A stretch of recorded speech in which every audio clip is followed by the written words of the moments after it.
Olá, dando sequência aos nossos estudos, hoje recebemos uma sugestão de estudarmos, avaliarmos uma página do livro Caminho, Verdade e Vida, a lição de número 168, intitulada Na Meditação.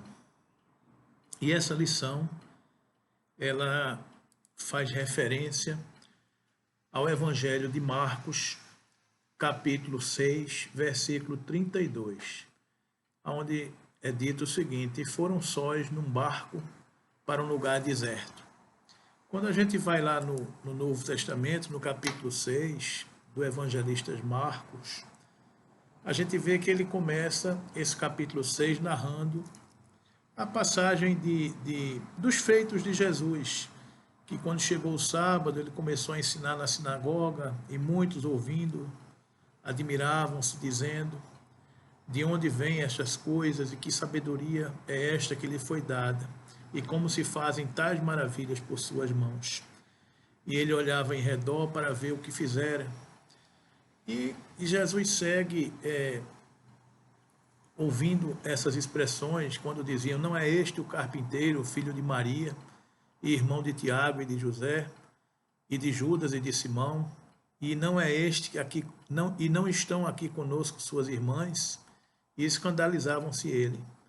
E Jesus lhes dizia: não há profetas sem honra, senão na sua terra, entre os seus parentes e na sua casa. E não podia fazer ali obras maravilhosas, somente curou alguns poucos enfermos, impondo-lhe as mãos. E estavam admirados da incredulidade deles, e percorreu as aldeias vizinhas ensinando. Chamou a si os 12 apóstolos e começou a enviá-los 2 a 2, e deu-lhes poder sobre os espíritos imundos. E ordenou-lhes que nada tomassem pelo caminho, senão um bordão, nem alforje, nem pão, nem dinheiro no cinto, mas que calçassem sandálias e que não vestissem 2 túnicas. E mandou que seus discípulos saíssem para pregar e ensinar o Evangelho e as boas obras. E é como nos diz também Francisco de Assis: vai, e se necessário fale alguma coisa. Então os apóstolos saíram pregando as palavras do Cristo e exemplificando, dando testemunhos das maravilhas que eram feitas em nome de Jesus, em nome de Deus. E ouvindo isso, Herodes ficou angustiado com todos os feitos e começou a discussão se ele era João Batista reencarnado, ressuscitado, quer dizer, ou se era Jesus. E ficou naquela discussão de que temiam o poder de Jesus, uma vez que ele já tinha ressuscitado Lázaro, já tinha feito todos esses feitos, as pessoas o seguiam. E Herodes era perturbado, tinha medo de João Batista, porque João Batista dizia que ele não podia possuir a mulher do seu irmão, que era Herodíase, né? Que era casada novamente com Herodes. E ele ficava com essa angústia e tinha medo de João Batista. Até que um dia Herodes estava dando-lhe uma festa e a filha de Herodíades dançou, que era e depois da sua dança, ele pediu que ela fizesse um pedido. E ela fez e perguntou à mãe o que é que ela deveria pedir, e ele disse que pedisse a cabeça de João Batista.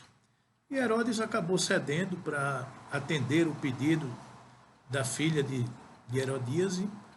Herodias, e mandou cortar a cabeça de João Batista. E aí, depois disso, os discípulos, tendo ouvido isso, foram tomar o seu corpo e o puseram no sepulcro. E os apóstolos juntaram-se a Jesus e contaram-lhe tudo, tanto o que tenham feito como o que tinham ensinado. E ele lhes disse: vinde, pois, vinde vós aqui à parte, a um lugar deserto, e repousai um pouco, porque havia muitos que iam e vinham, e não tinham tempo para comer. E foram sós num barco para um lugar deserto. E aí segue, Marcos narra aqui o episódio da multiplicação dos pães e dos peixes, e segue depois o episódio do momento em que Jesus caminha sobre as águas, mostrando o seu poder maravilhoso sobre tudo isso. Mas é no Evangelho de Marcos e nessa página que Emmanuel comenta esse trecho aqui, do capítulo 9 do versículo 32, quando eles dizem: e foram sós num barco para um lugar deserto.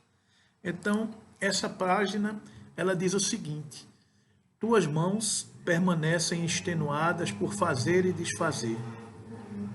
Teus olhos, naturalmente, estão cheios da angústia recolhida nas perturbações ambientes. Doem-te os pés nas recapitulações dolorosas. Teus sentimentos vão e vêm através de impulsos tumultuários, influenciados por 1000 pessoas diversas. Tens o coração atormentado. É natural. Nossa mente sofre sede de paz, como a terra seca tem necessidade da água fria. Venha a um lugar à parte, no país de ti mesmo, a fim de repousar um pouco. Esquece as fronteiras sociais, os controles domésticos, as incompreensões dos parentes, os assuntos difíceis, os problemas inquietantes, as ideias inferiores. Retira-te dos lugares comuns a que te prendes. Concentra-te por alguns minutos em companhia do Cristo, no barco de teus pensamentos mais puros, sobre o mar das preocupações cotidianas. Ele te lavará a mente eivada de aflições, balsamizará tuas úlceras, dar-te-á salutares alvitres.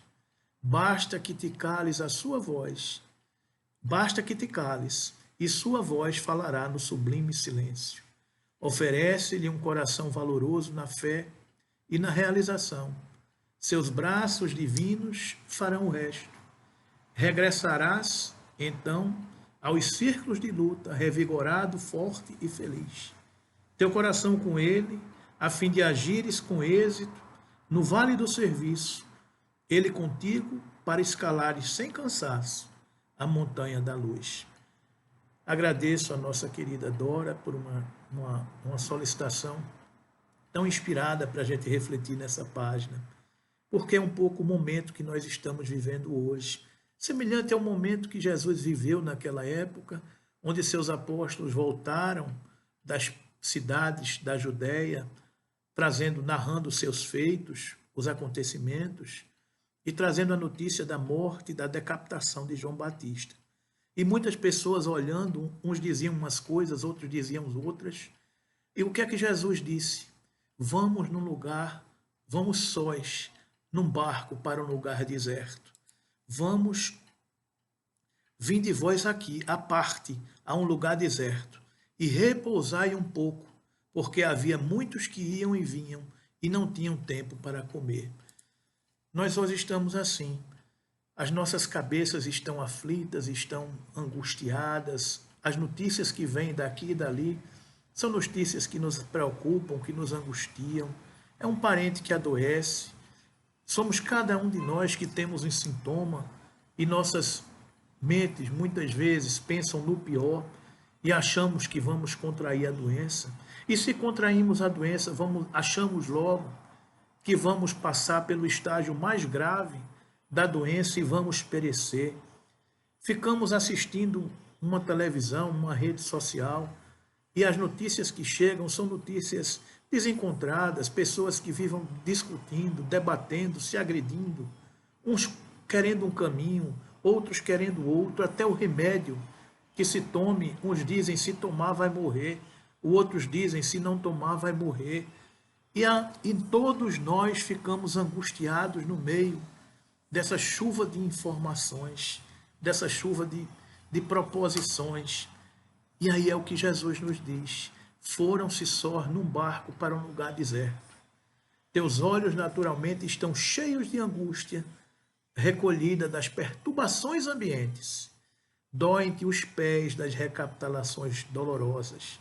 Teus sentimentos vão e vêm, através de impulsos tumultuários, influenciados por 1000 pessoas diferentes. O nosso coração está atormentado. É natural que a nossa mente sofre, é natural, porque a nossa mente, queridos amigos, ela tem sede de paz. Ela tem sede de deitarmos as nossas reflexões num lugar sereno, num lugar tranquilo. É por isso que Jesus nos recomenda irmos a um lugar à paz, à parte. É como ele fez nos 40 dias do deserto, quando ele se preparava para enfrentar os desafios que vinham pela frente. É necessário silenciar os nossos pensamentos, nos afastarmos um pouco do barulho do dia a dia, das notícias do dia a dia, das incertezas do dia a dia, e neste lugar à parte, concentrar-se por alguns minutos em companhia do Cristo, no barco dos teus pensamentos mais puros, sobre o mar das preocupações cotidianas. Ele lavará a tua mente, eivada de preocupações e de aflições, balsamizará as tuas úlceras, dar-te-á salutares alvitres, basta que te cales, e a sua voz falará no nosso silêncio sublime. Oferece-lhes o coração valoroso da fé, a fé, queridos irmãos, a fé que tem que alimentar as nossas almas, a fé na certeza do seu governo, na certeza de seu amor, na certeza dos desígnios divinos, da previdência divina, na certeza de que a lei de progresso é inexorável na história da humanidade, de que não escaparemos dessa lei, na realização, e seus braços divinos farão o resto. Assim, queridos amigos, no momento em que a gente refletir, de que a gente for a esse lugar deserto, que a gente silenciar os nossos pensamentos, que a gente ouvir a voz do divino pastor dizendo: tem bom ânimo, eu estou aqui. No momento que ouvimos a sua voz dizendo: vinde a mim, todos vós que estáis aflitos e sobrecarregados, que eu vos aliviarei. Tomai sobre vós o meu jugo, e aprendei comigo, que sou brando e humilde de coração, e acharei repouso para as vossas almas, pois que suave é meu jugo, e leve é meu fardo. Tenhamos a certeza, queridos amigos, que no momento que abrirmos espaço nas nossas mentes e nos nossos corações, no momento que silenciarmos as perturbações ambientes e deixarmos que o bálsamo divino do nosso Senhor Jesus nos toque as mais íntimas fileiras do nosso ser, nós seremos aquinhoados pela sua presença e regressaremos então aos círculos de luta, revigorados, fortes e felizes, porque um coração com ele, teu coração com ele, a fim de agires com êxito no vale do serviço, ele contigo, para escalares sem cansaço a montanha de luz. Que nos encontremos com esse nosso Senhor Jesus, que segue sempre adiante de todos nós, que ele acalme os nossos pensamentos, como ele acalmou as ondas do mar, porque os discípulos aflitos no barco, lá no meio do mar, se assustaram quando viram Jesus caminhando sobre as ondas, nesse mesmo evangelho de Marcos, depois dele multiplicar pão e peixes. Ou seja, com Jesus a gente não tem fome, com Jesus a gente não tem sede, com Jesus a gente faz o impossível aos olhos da humanidade. Então que a gente siga Jesus, que a gente abra o nosso coração para que ele faça morada e que possa viver nos nossos pensamentos, para que um dia a gente possa dizer como o apóstolo Paulo: já não sou eu mais que vivo, é o Cristo que vive em mim. Que sigamos com Jesus e abramos os nossos corações para que ele faça essa morada, acerenando e acalmando os nossos pensamentos, para enfrentarmos esses dias difíceis que todos nós estamos passando hoje. Muita paz e que Jesus nos abençoe.